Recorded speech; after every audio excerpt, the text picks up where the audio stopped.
Elle est soulagée par la révélation de sa plainte dans Mediapart. Oui, l'une des deux femmes qui a accusé de viol le nouveau ministre des Solidarités, Damien Abad, se confie à l'AFP. Elle dit donc être soulagée que l'histoire soit sortie dans la presse, qu'elle avait essayé d'en parler au sein des Républicains notamment. J'ai trouvé le classement de la plainte injuste, dit-elle.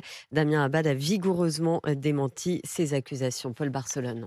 Ces deux femmes racontent pour l'une un dîner à Paris en 2010, puis un blackout avant de se réveiller dans la même chambre d'hôtel que Damien Abad.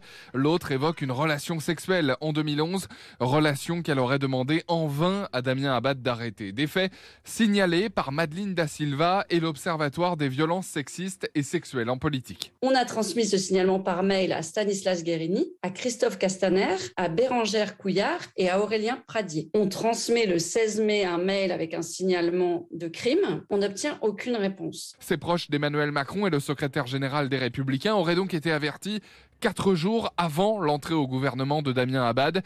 De son côté, la première ministre Elisabeth Borne assure qu'elle n'était pas au courant. Sur tous ces sujets de harcèlement, d'agression sexuelle, il ne peut y avoir aucune impunité. Je n'ai pas plus d'éléments que le fait que l'affaire a été classée sans suite. Si la justice est à nouveau saisie, on tirera toutes les conséquences de cette décision. Damien Abad conteste ces accusations de viol. Il met en avant son handicap qui rendrait selon lui impossible tout acte de contrainte et de violence.